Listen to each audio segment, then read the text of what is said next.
Hello everyone, welcome to my academy. पढ़ेगा India, आगे बढ़ेगा इंडिया।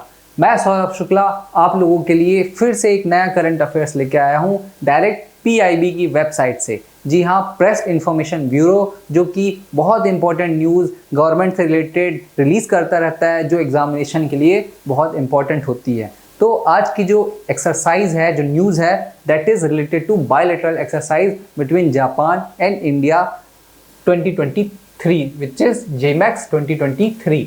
ठीक, तो इसमें आप देखिए, समझिए कि जे से जापान, आई से India, Japan India and M से मैरीटाइम।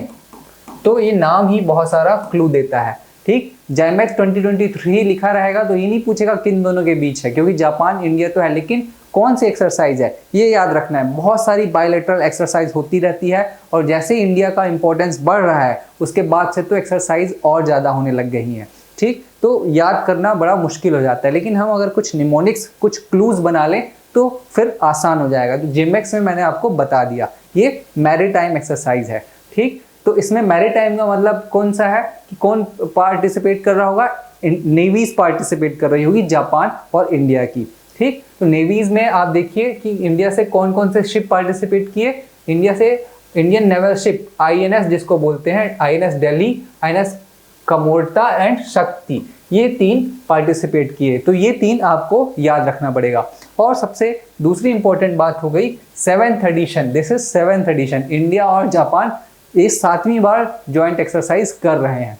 ठीक है, किसने इसमें पार्टिसिपेट किया, किसने लीड किया, वो इतना इंपॉर्टेंट नहीं है इतना, क्योंकि वो उसको बहुत डीप लेवल में याद करने की जरूरत पड़ेगी। लेकिन आप पढ़ेंगे तो बस नाम पढ़ लीजिएगा।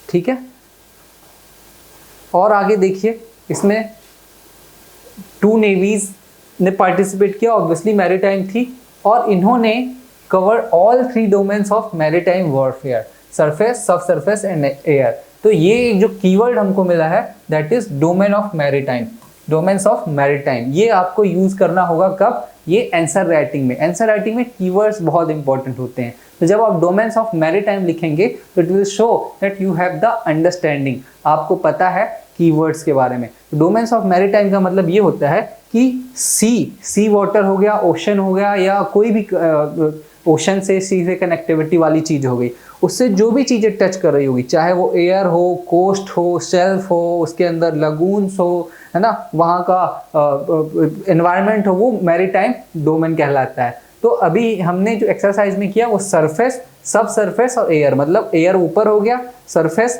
मतलब ये जो ऊपर दिखने वाला, और सब सरफेस नीचे। तो इसके लिए क्या क्या हुआ था देखिए, हेलीकॉप्टर, इंटीग्रल हेलीकॉप्टर, मतलब ये जो आईएनएस होते हैं, शिप होते हैं, इनमें हेलीकॉप्टर भी लगे होते हैं। तो यहाँ से वो लैंड कर सकते हैं और टेक ऑफ एंड लैंडिंग दोनों कर सकते हैं।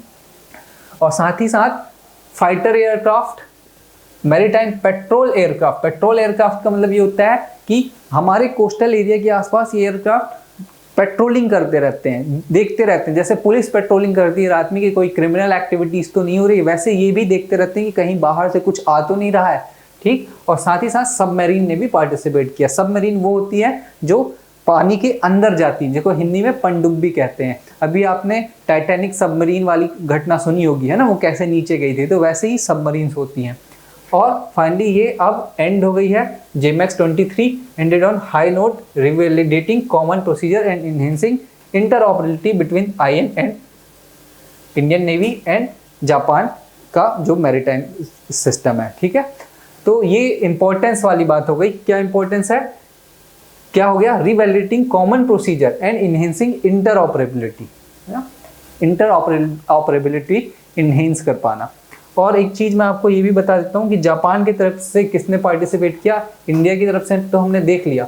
अच्छा, इसका फुल फॉर्म है जापान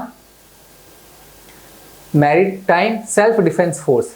ठीक है, Japan maritime self defence force.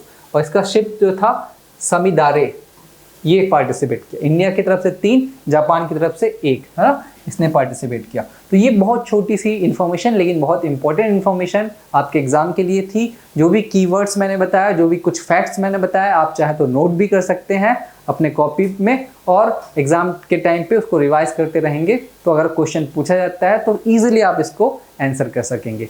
ठीक है दोस्तों, तो चैनल को आप ज़्यादा से ज़्यादा सब्सक्राइब कीजिए, वीडियो को देखिए और बने रहिए हमारे साथ, जिससे रोज मैं आपको कुछ ना कुछ इंपॉर्टेंट करंट अफेयर्स ला के देता रहूं और अपना नॉलेज और एग्जाम में सिलेक्शन के चांस दोनों इनहेंस कर सकें।